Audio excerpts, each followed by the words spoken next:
Hello, good morning friends. അങ്ങനെ നമ്മൾ ഇന്നലെ പറഞ്ഞു നിർത്തിയത് എവിടെയായിരുന്നു? സച്ചിയെ കാണാനായിട്ടൊരാൾ വരണു അല്ലേ? സച്ചിയെ കാണാൻ വേണ്ടി മാത്രമല്ല, സച്ചിയുടെ വീട്ടിലേക്കാണ് വരുന്നത്. അത് ആ വരുന്ന വ്യക്തി സച്ചിയുടെയും രവതിയുടെയും ജീവിതത്തിനൊരു പാരയാകുമെന്ന് അറിയില്ല എന്നൊക്കെ ഉള്ള ഒരു സസ്പെൻസിലാണ് നമ്മൾ ഇന്നലെ കഥ അവസാനിപ്പിച്ചത്. അപ്പോൾ വന്നിരിക്കുന്നത് വേറെ ആരുമല്ല, ആമി എന്നാണ് പേര്. കൂടുതലായിട്ട് എന്താ പരിചയപ്പെടേണ്ടതെന്ന് വെച്ചാൽ ഇന്നത്തെ എപ്പിസോഡിൽ പറയാം, ഞാൻ കഥ പറയാം. അങ്ങനെ അവൾ കയറി വന്നപ്പോൾ സച്ചി പെട്ടെന്ന് പുറത്തേക്ക് വരുമ്പോൾ ഇവളെ കാണുമ്പോൾ സച്ചി നിനക്കെന്നെ മനസ്സിലായോടോ എന്ന് ചോദിക്കുമ്പോൾ സച്ചി ഞെട്ടിയിട്ട് അതിലേറെ സന്തോഷത്തോടിട്ട് പറയും, ആമി പറയണം. അതേടാ ആമി തന്നെയാണെന്ന് പറഞ്ഞിട്ട് അവൾ ഓടിപ്പോയി സച്ചിയെ കെട്ടിപ്പിടിക്കുന്ന എക്കിളിയാക്കുമ്പോൾ സച്ചിയുടെ കൂടെ നിൽക്കുകയാണ്. സച്ചിയുടെ കൂടെ നിന്നിട്ട് സച്ചിയെ കെട്ടിപ്പിടിക്കുക ഇക്കിളിയൊക്കെ ചെയ്യുമ്പോൾ രേവതി ആകെ അങ്ങനെ കണ്ണു തള്ളി നിൽക്കണം. ഇത് എന്താ ഇവിടെ കാട്ടിക്കൂട്ടുന്നത്, ഇങ്ങനെയുണ്ടോ പെണ്ണുങ്ങൾ എന്നൊക്കെ അങ്ങനെ മനസ്സിൽ വിചാരിക്കണം. അപ്പോൾ നിനക്കെന്നെ ഓർമ്മയുണ്ടല്ലോ അല്ലടാ. അപ്പോൾ ആമി ഇതാരാന്നറിയാം, ഇതെൻ്റെ വൈഫ് രേവതി പറയുമ്പോൾ അപ്പോൾ ഇവളാരാന്നറിയാം രേവതി ചോദിക്കുമ്പോൾ അതൊക്കെ പിന്നെ പരിചയപ്പെടുത്താടാ, നീ വാ അങ്കിൾ എവിടെ ചോദിക്കും. അപ്പോൾ അങ്കിളകത്തുണ്ട് പറയുമ്പോൾ നീ ഇങ്ങോട്ട് വാന്ന് പറഞ്ഞിട്ട് സച്ചിനെയും കൂട്ടിയിട്ട് ആമി അകത്തേക്ക് പോവാണ്. അകത്തേക്ക് പോകുമ്പോൾ രേവതിക്ക് അത് കണ്ണ് തള്ളിയിട്ടാണ് രേവതി ഇരിക്കുന്നത്. അപ്പോൾ പോകുന്ന പോക്കിൽ വർഷ രേവതിക്കുള്ള ജ്യൂസും കൊണ്ട് വരുന്നുണ്ട്. അപ്പോൾ ആമി അത് കാണുമ്പോൾ ഇവിടെ വരുന്നവർക്ക് വെൽക്കം ഡ്രിങ്ക് ഒക്കെ ഉണ്ടോ എന്ന് പറഞ്ഞിട്ട് വേഗം ആ ജ്യൂസ് എടുത്തിട്ട് കുടിക്കുമ്പോൾ വർഷം വന്നിട്ട് ഓടി വന്നിട്ട് രേവതിയോട് പറയും, രേവതി ചേച്ചിക്ക് കൊണ്ടുവന്ന ജ്യൂസ് അതാ പെണ്ണ് കുടിച്ചല്ലോ, അത് ആരാ അതേ ചോദിക്കും. ആരാ അതെന്ന് ചോദിക്കുമ്പോൾ രേവതി പറയും, എനിക്കറിയില്ല പക്ഷേ നീ ഒരു കാഞ്ചേനൊന്ന് വേഗം അകത്തേക്ക് കൊണ്ടുപോകാൻ പറയും. അപ്പോൾ അതെന്താ നടക്കണമെന്ന് അറിയാനുള്ള ജിജ്ഞാസയിലാണ് രേവതി വേഗം അകത്തേക്ക് കൊണ്ടുപോകാൻ പറയുന്നത്. അങ്ങനെ സച്ചി അവളെ കൊണ്ട് അകത്തേക്ക് പോയിട്ട് ആമീനെ കൊണ്ട് അകത്തേക്ക് പോയിട്ട് അച്ഛ വിളിക്കുകയാണ്. അപ്പോൾ രവീന്ദ്രൻ വരുമ്പോൾ ആമി ചോദിക്കും, അങ്കിളിനെ എന്നെ മനസ്സിലായോ എന്ന് ചോദിക്കും. അപ്പോൾ രവീന്ദ്രൻ പറയും, എനിക്ക് മനസ്സിലായില്ല അങ്കിൾ ശരിക്കൊന്ന് നോക്കി നോക്കി അങ്കിളിന് മനസ്സിലായി ചോദിക്കുമ്പോൾ ഇല്ല മോളെ എനിക്ക് മനസ്സിലായില്ല ആരാന്ന് ചോദിക്കുകയാണ്. അപ്പോൾ വർഷി രേവതി പിന്നാലെ എത്തി. അപ്പോൾ രേവതിക്ക് ഇങ്ങനെ ദേഷ്യം വന്നിട്ടാട്ടോ ഇരിക്കുന്നത്. അപ്പോൾ രവീന്ദ്രനോട് പറയും, അങ്കിൾ ഒന്നും കൂടി ആലോചിച്ച് നോക്കാം, അങ്കിളിന് എന്നെ എന്തെങ്കിലും ഒരു ഐഡിയ കിട്ടുന്നുണ്ടോ എന്ന് ചോദിക്കും. ചോദിക്കുമ്പോൾ രവീന്ദ്രൻ പറയും, ഇല്ല മോളെ ഒരു ഐഡിയയും കിട്ടണില്ലല്ലോ എന്ന് പറയുമ്പോൾ, അങ്കിളെ ഞാൻ പണ്ട് കുട്ടിയായിരുന്ന സമയത്ത് അങ്കിളിൻ്റെ കൂടെ കളിച്ചിട്ടുണ്ട്, നമ്മൾ ഡോക്ടർ രോഗിയായിട്ട് കളിച്ചിട്ടുണ്ട്. ഞാൻ ഡോക്ടർ അങ്കിൾ രോഗിയായിരുന്നു. എന്നിട്ട് അങ്കിളിന് ഓർമ്മയുണ്ട്, ഞാനൊരു ഈർക്കിലെടുത്ത് അങ്കിളിൻ്റെ ബാക്കിൽ കുത്തിയിട്ട് അങ്കിളിന് ഇൻഫെക്ഷനായിട്ട് ഹോസ്പിറ്റലിൽ കിടന്നതൊക്കെ ഓർമ്മയുണ്ടോ എന്ന് ചോദിക്കുകയാണ്. അപ്പോൾ രവീന്ദ്രൻ പറയണം, ആമി മോള് ഇപ്പം എനിക്ക് ഓർമ്മ എന്ന് പറയാം, ആമി തന്നെ അങ്കിളേ എന്ന് പറയാം. മോളെ നീ ഇപ്പം എവിടെ ചോദിക്കുമ്പോൾ ഞാൻ കാനഡയിലാണ് അങ്കിളേ എന്ന് പറയും. എന്നാലും നിനക്ക് ഓർമ്മയുണ്ടായല്ലോ, ഞങ്ങളെയൊക്കെ മറക്കാതെ നിനക്ക് ഞങ്ങളേനൊക്കെ കാണാൻ വേണ്ടിയിട്ട് ഓടി വരാൻ തോന്നിയല്ലോ, നന്നായി മോളെ, സന്തോഷമായി എന്നൊക്കെ പറയണേ രവീന്ദ്രൻ. ഞാൻ പിന്നെ വരാതിരിക്കുമോ അങ്കിളെ, ഇവനെ കാണാതിരിക്കാൻ എനിക്ക് പറ്റുമോ എന്നൊക്കെ ചോദിച്ചിട്ട് ഇങ്ങനെ അവൾ ആമി സെൻറ്റി അടിക്കണം. അപ്പോൾ രേവതി ഇതൊക്കെ കേട്ടിട്ട് ദൈവമേ ഇതേതാ ഈ അവതാരം, ഇത് ഞങ്ങളുടെ ജീവിതത്തിൽ പാരയാവോ എന്നൊക്കെ ഇങ്ങനെ ആലോചിച്ചിട്ടുള്ള ടെൻഷനിലാണ് രേവതി ഇരിക്കുന്നത്.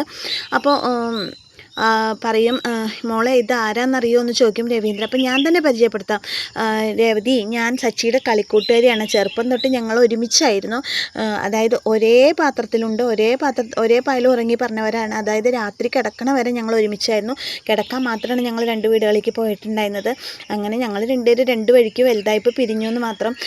പക്ഷേ എനിക്ക് എവിടെ പോയാലും നിങ്ങളൊക്കെ ഓർമ്മയുണ്ട്, അതുകൊണ്ടാണല്ലോ ഞാൻ ഇവനെ കാണാൻ ഓടി വന്നത് എന്നൊക്കെ പറഞ്ഞിട്ട് സെൻറ്റി അടിക്കുകയാണ് ആമി.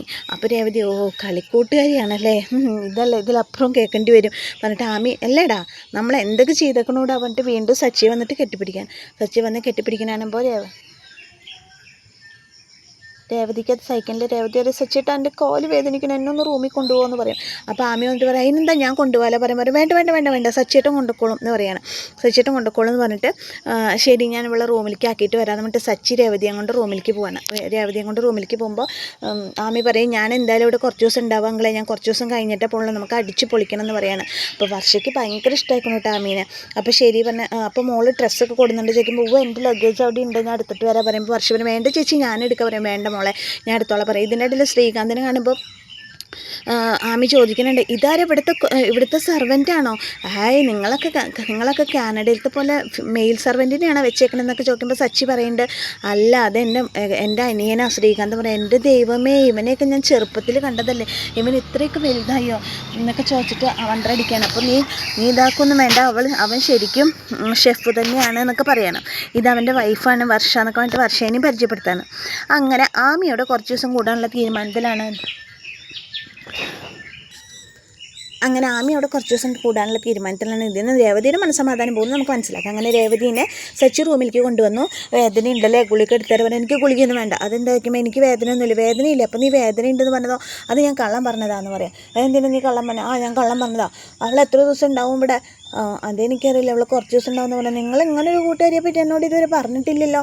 എന്താ അപ്പോൾ പറയാനുള്ള സിറ്റുവേഷൻ ഉണ്ടായില്ലല്ലോ. പറയാനുള്ള സിറ്റുവേഷൻ ഉണ്ടായില്ലെങ്കിൽ അത് എന്നോട് പറയണ്ടേ എന്നൊക്കെ ചോദിച്ചിട്ട് രേവതി സച്ചിനെ കുറ്റപ്പെടുത്താണ്. ഒരു കാര്യം ചെയ്യും, കുറച്ച് നേരം എൻ്റെ കാലം തടവിത്താ എന്ന് പറയാണ്. അങ്ങനെ സച്ചി ഇരുന്നിട്ട് കാല് തടവി കൊടുക്കുമ്പോൾ പറയാം, ഇനി ഞാൻ പോയിട്ട് വരാം, പോയിട്ട് വേഗം വരണം, അവിടെ തന്നെ നിൽക്കരുത് പറയാം. അപ്പോൾ ഇല്ല എന്ന് പറയും. അങ്ങനെ സച്ചി പോവാണ്. സച്ചും രേവതി ആലോചിക്കും, ദൈവമേ ഇതേത് ഓരോ മരണങ്ങൾ വന്ന് കയറിയിട്ടുണ്ടല്ലോ എന്നൊക്കെ അങ്ങനെ വിചാരിക്കണം. അത് കഴിഞ്ഞിട്ട് ഈ സമയത്ത് രവീന്ദ്രനും ശ്രീകാന്തും കൂടി രവീന്ദ്രൻ്റെ റൂം ആമിക്ക് വേണ്ടിയിട്ട് ഒരുക്കുകയാണ്. അപ്പോൾ സച്ചി വന്നിട്ട് ചോദിക്കും, അച്ഛ നമ്മൾ ഏത് റൂം കൊടുക്കും അച്ഛ ആമിക്ക് നിൽക്കാൻ വേണ്ടിയിട്ട്? ഒരു കാര്യം ചെയ്യും, രേവതിനെ ഞാൻ ഹാളിലേക്ക് ആക്കാം, ഞങ്ങളുടെ ആ റൂം കൊടുക്കാമെന്ന് പറയുമ്പോൾ, വേണ്ട മോനെ ഈ റൂം കൊടുക്കാൻ. അയ്യോ അപ്പോൾ അച്ഛനെ നിൽക്കുമ്പോൾ ഞാൻ സോഫയിൽ കിടന്നുകൊണ്ട് നീ അതൊന്നും വിഷയമാക്കേണ്ട പറയാം. അയ്യോ അത് വേണ്ട അച്ഛ പറയുമ്പോൾ ശ്രീകാന്ത് പറയാം, സച്ചേട്ടാ ആമി ചേച്ചിക്ക് ഞങ്ങളുടെ റൂം കൊടുക്കാമെന്ന് പറഞ്ഞത് അതിന് അച്ഛൻ സമ്മതിക്കേണ്ട, അച്ഛൻ സമ്മതിക്കാനിട്ടാണെന്ന് പറയും. അപ്പോൾ അങ്ങനെ പറയുമ്പോൾ ആമി കയറി വരും. അപ്പോൾ റൂം സെറ്റ് ആവണ ഒരു ആമി ചേച്ചീനെ അവിടെ പിടിച്ച് നിർത്തിയേക്കാണ് വർഷ എന്ന് പറയും. അപ്പോഴേക്കും ആമി കയറി വരും. എന്താ ഇവിടെ എല്ലാവരും കൂടി ഒന്നുമില്ല, ഇതാണ് ആമിയുടെ റൂം പറയും. സൂപ്പർ റൂം എന്ന് പറയും. എന്തായാലും മോള് റെസ്റ്റ് എടുക്കുക, ഇത്രയും ദൂരം യാത്ര ചെയ്ത് വന്നാലേ മോള് റെസ്റ്റ് എടുക്കുക എന്ന് പറയും. ഓക്കെ പറയുമ്പോൾ എല്ലാവരും പോകുമ്പോൾ സച്ചിയോട് പറയും, നീ എവിടെ കേടാ, നീ ഇവിടെ ഇരിക്കുക, എനിക്ക് നിന്നോട് ചെറുപ്പം തൊട്ടിട്ടുള്ള എന്തോരം കാര്യങ്ങൾ പറയേണ്ടത്, ഇപ്പം പറയാൻ തുടങ്ങിയാൽ ഞാൻ പോകുമ്പോഴേക്കും എല്ലാം അവസാനിക്കുള്ളൂ, ഞാൻ വരാം, നീ അവിടെ നിൽക്കുക എന്ന് പറയുമ്പോൾ, നീ റെസ്റ്റ് എടുക്കുമെന്ന് പറയുമ്പോൾ, അപ്പോൾ നിനക്കിപ്പോൾ എന്നോട് സംസാരിക്കാൻ താല്പര്യമില്ലല്ലേ, എന്നാൽ നീ പോ പറഞ്ഞിട്ട് സച്ചിനെ പിടിച്ച് പുറത്തേക്ക് ഉന്തിയിട്ട് അത് കഴിഞ്ഞിട്ട് ശ്രീകാന്ത് ഫുഡ് ഉണ്ടാക്കണം. അപ്പോൾ ശ്രീകാന്ത് നിൻ്റെ ഫുഡ് ഉണ്ടാക്കലൊക്കെ കഴിഞ്ഞില്ലെങ്കിൽ ഇപ്പോൾ ഇതെന്താ ചോദിക്കുമ്പോൾ പറയാം, അതേ ഗസ്റ്റ് വന്നതല്ലേ, സ്പെഷ്യലായിട്ട് എന്തെങ്കിലും ഉണ്ടാക്കേണ്ട ചോദിക്കാണ് വർഷയോട് ശ്രീകാന്ത്. അപ്പോൾ വർഷ പറയും, കനേഡിയൻ ഫുഡാണ് നീ ഉണ്ടാക്കുന്നത്? അല്ല, നമ്മുടെ നാടൻ ഫുഡ് ഉണ്ടാക്കണമെന്ന് പറയും. ഈ ഒരു കാര്യം ചെയ്യും, ഇതൊക്കെ കണ്ടിട്ട് എൻ്റെ കൂടെ കൂടിക്കോ, നിന്നെ ഞാൻ എൻ്റെ ശിഷ്യൊക്കെ പറയും. ഞാനും സോഷ്യൽ മീഡിയ ഒക്കെ നോക്കിയിട്ട് ഡൈനിങ് ടേബിൾ എങ്ങനെ സെറ്റ് ചെയ്യാമെന്നൊക്കെ ഞാൻ പഠിച്ചിട്ടുണ്ട് പറയുമ്പോൾ, നീ ഒരു സോഷ്യൽ മീഡിയ നോക്കണ്ട, നീ കുറച്ച് ദിവസം എൻ്റെ കൂടെ നിന്നാൽ മതി, അപ്പം നിനക്കുള്ളത് ഞാൻ പഠിപ്പിച്ചു തരാമെന്ന് പറയണം. ഓക്കെ ഞാൻ ഏറ്റെടുത്തു, ആദ്യം നമുക്ക് പാത്രം കഴുകലെന്ന് തുടങ്ങാം, ഗുരുദക്ഷിണ വെച്ച് തുടങ്ങാമല്ലേ എന്നൊക്കെ ചോദിക്കുകയാണ് ശ്രീകാന്ത് വർഷോട്. അവരങ്ങനെ സംസാരിച്ചുകൊണ്ടിരിക്കുന്നു. ഈ സമയത്ത് സച്ചിയും രേവതിയും കൂടിയിട്ട് അകത്തിരിക്കുമ്പോൾ രേവതി പറഞ്ഞു, എനിക്ക് കാല് വേദനിച്ചിട്ട് വയ്യാന്നൊക്കെ പറയുമ്പോൾ സച്ചി കഴിഞ്ഞിട്ട് ഇതെന്താ ഇപ്പോൾ പതിവില്ലാത്ത വേദന എന്നൊക്കെ ചോദിക്കേണ്ടത്. സച്ചി എനിക്കറിയില്ല, വേദനിക്കണ്ട, നിങ്ങൾ നല്ലോണം ഒഴിയേ എന്നൊക്കെ പറയുന്നുണ്ട്. അതൊക്കെ കഴിഞ്ഞിട്ട് സച്ചിക്ക് ആമി വന്ന് രേവതിക്ക് ആമി വന്ന് ദഹിച്ചിട്ടില്ല, സച്ചി തന്നെ നിന്ന് അകലോ എന്നുള്ള ടെൻഷൻ ഉണ്ട് അവൾക്ക്. കുറച്ച് കഴിയുമ്പോൾ സച്ചി പറയും, ഞാൻ ഇനി പോയിട്ട് വരാം. എവിടേക്ക് പോകണു? അല്ല, വീട്ടിലൊരു ഗസ്റ്റ് വരുമ്പോൾ നമ്മൾ സംസാരിക്കേണ്ട, ഒരു ഗസ്റ്റ് വന്നാലും സംസാരിക്കേണ്ട, എൻ്റെ അടുത്തിരിക്കുക പറഞ്ഞു. എന്താ രേവതിക്ക് ഇപ്പോൾ നല്ല വേദന, എനിക്ക് വേദനയുണ്ട്, ഒഴിയെ ഇനി നിങ്ങളിപ്പോൾ പോകണ്ട, പോയി കഴിഞ്ഞാൽ ചിലപ്പോൾ എനിക്ക് കുറച്ച് കഴിയുമ്പോഴേക്കും വീണ്ടും വേദന വരുമെന്ന് പറയണം. അപ്പോൾ സച്ചി ഇങ്ങനെ രേവതിയുടെ കാല് ഉഴിഞ്ഞു കൊടുക്കണം. അപ്പോൾ പറയും, നിനക്ക് എങ്ങനെ വേദന വരാറില്ലല്ലോ, അപ്പോൾ എന്താ പെട്ടെന്നൊരു വേദനയൊക്കെ വരാൻ വലിയ പ്രത്യേകിച്ച് കാര്യമൊന്നുമില്ലല്ലോ, ഇവിടെ എത്ര ദിവസം ഉണ്ടാവും ഇവിടെ അറിയില്ല എന്നൊക്കെ പറയാണ്. അത് കഴിഞ്ഞിട്ട് പറയാണ്, അതാ നെയിൽ പോളിഷ് ഇരിക്കുന്നത്, എൻ്റെ കാലിൽ നെയിൽ പോളിഷ് ഇട്ടതാ പറയാം. നെയിൽ പോളിഷാ? നീ അതിന് പുറത്തേക്കൊന്നും പോകണില്ല, പിന്നെ ഇപ്പം തന്നെ നെയിൽ പോളിഷ്, എന്താ പുറത്തേക്ക് പോകണമെങ്കിൽ നെയിൽ പോളിഷ് ഇടാൻ പാടുള്ളൂ, എടുത്തിട്ട് വാ പറയും. അപ്പോൾ അങ്ങനെ സച്ചി പോയി നെയിൽ പോളിഷ് എടുത്തിട്ട് വരും. അപ്പോൾ രേവതി വിചാരിക്കണം, ഇത് കഴിയുമ്പോഴേക്കും അടുത്ത പണി ഞാൻ തരാം സച്ചേട്ടനെ ഞാൻ നിങ്ങളെ ഞാൻ എൻ്റെ അടുത്തുനിന്ന് വിടില്ല, എന്ന് മുഴുവൻ നിങ്ങളെ ഞാൻ ഇവിടെ പിടിച്ച് നിർത്തും എന്നൊക്കെ പറയണം. ആ സമയത്താണ് ആമി കയറി വരുന്നത്. എനിക്ക് അങ്ങോട്ട് വരാമോ എന്ന് ചോദിക്കാം. അപ്പോൾ സച്ചി പറയാം, അതിനെന്താ വായോ, നീ വൈഫിന് നെയിൽ പോളിഷൊക്കെ ഇട്ട് കൊടുക്കാനോടാ എന്ന് ചോദിക്കും. എന്നിട്ട് വന്നിട്ട് ആമി പറയും, ഞാൻ നിനക്കൊരു ഗിഫ്റ്റ് മേടിച്ചിട്ടുണ്ട്, ഗിഫ്റ്റ് കൊടുത്തിട്ടുണ്ടെന്ന് പറയണം. എന്നിട്ട് അങ്ങനെ രേവതിക്ക് ഒരു ഗിഫ്റ്റ് കൊടുക്കുന്നത് രേവതിക്കുട്ടിക്കുള്ളത് പറഞ്ഞിട്ട് പിന്നെ സച്ചിക്കുള്ള ഗിഫ്റ്റ് കൊടുക്കും. അത് കഴിഞ്ഞിട്ട് ഇത് നിനക്ക് സ്പെഷ്യൽ കൊടുക്കും, അത് തുറന്നു നോക്കാൻ വേണ്ടിയിട്ട് വേറൊരു കവർ കൂടി കൊടുക്കും. ഇതെന്താ അത് നിനക്ക് ഊഹിക്കാൻ പറ്റുമ്പോൾ എനിക്കറിയില്ല പറയുമ്പോൾ, നീ തുറന്നു നോക്കുക പറയും. തുറന്നു നോക്കുമ്പോൾ വേറെ ഒന്നുമല്ല, അവരുടെ കുട്ടിക്കാലത്തെ ഫോട്ടോ ആണ് ഉണ്ടാവും. അത് കാണുമ്പോൾ സച്ചിക്ക് ഭയങ്കര വിഷമം. സച്ചി പറയും, ഞാൻ ഇത്രയും വലിയൊരു ഗിഫ്റ്റ് പ്രതീക്ഷിച്ചില്ല, ഇത് കണ്ടപ്പോൾ എൻ്റെ മനസ്സാകെ കുട്ടിക്കാലത്തേക്ക് പോയി ആമി എന്നൊക്കെ പറയണം. നീ വിചാരിച്ചില്ലല്ലോ, അതാണ് ആമി എന്നൊക്കെ പറയണം. എന്നിട്ട് രേവതിയെ ഫോട്ടോ പഠിച്ചേക്കുമ്പോൾ, അയ്യോ ഇത് സച്ചേട്ടനാണ് നോക്കി. അപ്പോൾ അതേ സച്ചേട്ടൻ കൂടുതലുള്ള സുന്ദരിക്കുട്ടിയെ കണ്ടല്ലേ, അത് ഞാനാണെന്ന് പറയണം. ആമി അത് പറയുന്നത് രേവതിക്ക് തീരെ പിടിക്കണില്ല കേട്ടോ.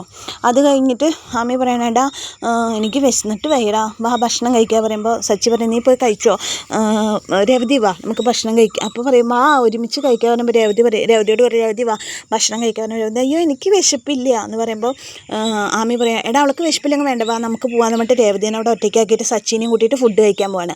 സച്ചിനെയും കൂട്ടി ഫുഡ് കഴിക്കാൻ പോകുന്ന സമയത്ത് രേവതി, ഈശ്വര ഇതെന്തൊരു കഷ്ടം, ഇതെൻ്റെ ജീവിതത്തിലൊരു തലവേദനയാവോ ഇവളെന്ന് ചോദിച്ചിട്ട് രേവതി തലയ്ക്ക് കൈ കൊടുത്തിരിക്കുന്ന സമയത്താണ് ഇന്നത്തെ എപ്പിസോഡ് അവസാനിക്കുന്നത്. എന്നത്തെയും പോലെ എൻ്റെ കഥ കേട്ട് ഇഷ്ടപ്പെട്ട കൂട്ടുകാരെൻ്റെ ചാനലൊന്ന് ലൈക്ക് ചെയ്യുക, ഷെയർ ചെയ്യുക, സബ്സ്ക്രൈബ് ചെയ്യുക. അപ്പോൾ നിങ്ങളുടെ എല്ലാവരുടെയും സപ്പോർട്ടാണ് കേട്ടോ എൻ്റെ വിജയം. അപ്പോൾ എല്ലാവർക്കും താങ്ക് യു.